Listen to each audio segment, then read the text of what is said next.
नमस्कार, मैं अमन सर आप लोगों के समक्ष एक छोटे से विचार को रखने के लिए इस वीडियो के माध्यम से आया हूँ।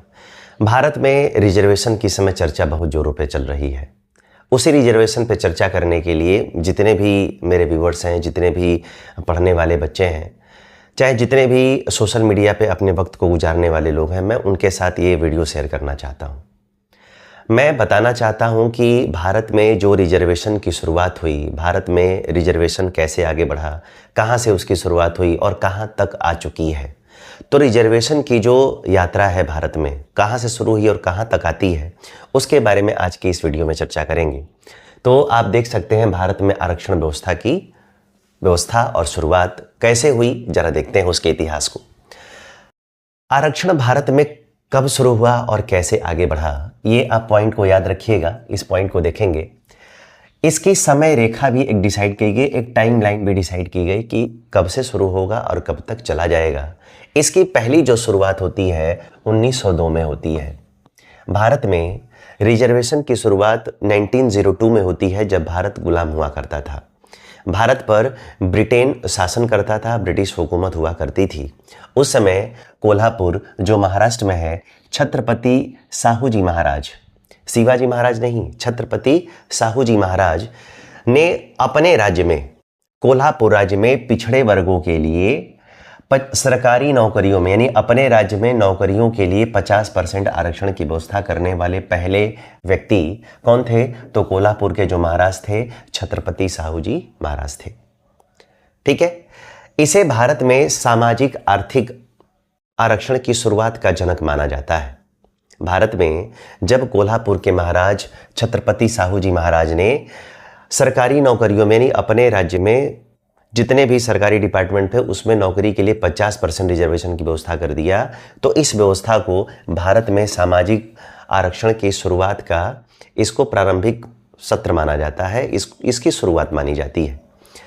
दूसरा 1909, उसके 7 साल बाद 1909 में मोर्ले मिंटो सुधार। आप अगर इतिहास के विद्यार्थी रहे होंगे तो आपने मोर्ले मिंटो सुधार ये कॉन्सेप्ट को पढ़ा होगा। इसमें क्या कहा गया?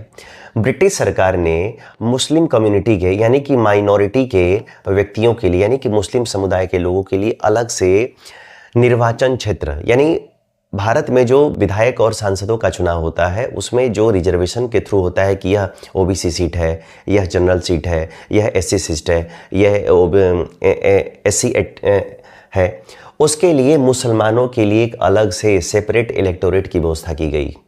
कब? इसकी शुरुआत 1909 में हुई, जब मुस्लिम समुदाय के व्यक्तियों के लिए अलग से निर्वाचन क्षेत्रों की भी व्यवस्था की गई। तीसरा आते हैं 1932 में, 1932 में।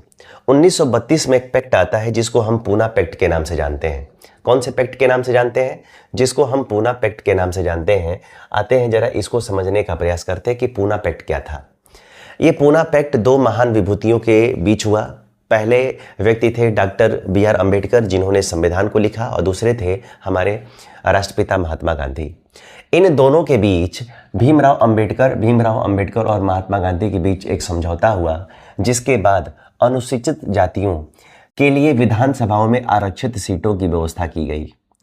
भारत में जितनी भी विधानसभा सीटें हैं उनके लिए जो अनुसूचित जनजाति हैं उनके लिए भी निर्वाचन क्षेत्रों में रिजर्वेशन की बात कही गई। ये बात कब की है? तो ये बात है 1932 की। ठीक है, और पृथक निर्वाचक मंडल की जगह संयुक्त निर्वाचन मंडल की व्यवस्था अपनाई गई थी, और ये पैक्ट हुआ था बाबा साहब अम्बेडकर और महात्मा गांधी के बीच। अब जरा चलते हैं 1950 में। 1950 जब भारत आज़ाद हो चुका था और भारत का संविधान पूर्ण रूप से लागू हो चुका था। ये अभी आज़ादी के पहले की व्यवस्था थी, अब हम आते हैं आज़ादी के बाद।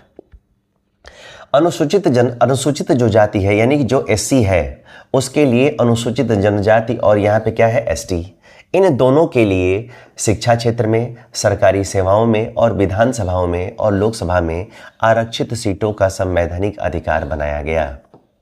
ठीक है, एससी हो, एसटी हो, उनको पढ़ाई में, सरकारी नौकरियों में, विधानसभा में, लोकसभा में, ठीक है, आरक्षित सीटों का संवैधानिक अधिकार बना दिया गया संविधान के अनुसार।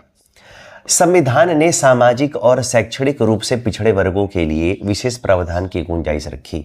इस पॉइंट को ध्यान दीजिएगा, इस पॉइंट को ध्यान दीजिएगा। संविधान जो निर्माता लोग थे भारत में, जिन लोगों ने भी संविधान बनाने में अपनी महत्वपूर्ण भूमिका दी, यानी कि उन्होंने महत्वपूर्ण रोल निभाया, उन्होंने सामाजिक और शैक्षणिक रूप से पिछड़े वर्गों के लिए भी विशेष प्रावधान की गुंजाइश रखी थी, जिसको आज बहुत सारे लोग भूल चुके हैं। 1953 में आता है काका कालेलकर आयोग। ये महाराष्ट्र के रहने वाले थे काका कालेलकर। इनके नाम पे मत एक आयोग बनाया गया और काका कालेलकर इनके अध्यक्ष थे। उनकी समिति ने बताया कि पिछड़े वर्गों की पहचान के लिए पहला पिछड़ा वर्ग आयोग बनाया गया, ठीक है। इसकी सिफारिश व्यापक रूप से लागू नहीं की गई। 1953 में काका कालेलकर जो आयोग बनाया गया, उनकी जो भी सिफारिशें रही एससी और एसटी वर्गों को लेके, उनकी सिफारिशों को भारत की उस मौजूदा सरकार ने कभी लागू ही नहीं किया, ठीक है। अगला जो आता है 1979 यानी 1979, और 1979 में क्या कहा गया है, जरा उसको आपको मैं समझाने का प्रयास करता हूं। ये 1979 मंडल आयोग, ये वही मंडल आयोग है जो आजकल बड़ा चर्चा में रहता है। चलते हैं, मंडल आयोग बनाया गया 1979 में। बीपी मंडल की अध्यक्षता में एक दूसरा पिछड़ा वर्ग आयोग बनाया गया, जिस आयोग ने जिसने ओबीसी के लिए सरकारी नौकरियों में 27% आरक्षण की सिफारिश की। 27%, ये डेटा आप याद रखिएगा, 27% रिजर्वेशन की सिफारिश की गई। वो सिफारिश करने वाला आयोग कौन था? तो आयोग मंडल आयोग था। अब आते हैं 1990 में मंडल आयोग की सिफारिशें लागू, यानी 1979 में मंडल आयोग क्या था? एक मंडल आयोग बनाया गया। वो रिसर्च करना प्रारंभ करता है। जितने भी उसने रिसर्च किए, करने के बाद जो रिकमेंडेशन उस आयोग ने दिया, उसकी सिफारिशें लागू की गई। पहला था उसमें केंद्र सरकार ने केंद्रीय सरकारी नौकरियों में ओबीसी के लिए 27% यानी 27% रिजर्वेशन की व्यवस्था की। इसके बाद देश भर में बड़ा राजनीतिक और सामाजिक विवाद होने लगा, यानी कि पॉलिटिकल और सोशल दोनों ही प्रकार के विवाद शुरू हो गए। क्यों? क्योंकि एससी और एसटी को जितने % रिजर्वेशन दिया गया था, उन दोनों को मिला के जितना रिजर्वेशन नहीं दिया गया, उतना अकेले रिजर्वेशन केवल ओबीसी को दे दिया गया। इसलिए भारत में उस समय, आज की पीढ़ी को याद नहीं होगा, ठीक है, हम भी बहुत छोटे थे, हमको लगता है कि हम शायद 1 साल के रहे होंगे तब ये कहानी शुरू हुई, तो मुझे भी याद नहीं है, लेकिन इतिहास को पढ़ना बहुत ही जरूरी है। अगला है 1992 में इंदिरा साहनी मामला, सुप्रीम कोर्ट में एक पिटीशन फाइल की गई। आप गूगल पे सर्च करोगे कि इंदिरा साहनी मामला क्या है, तो गूगल उसको पूरा विस्तार से बताएगा।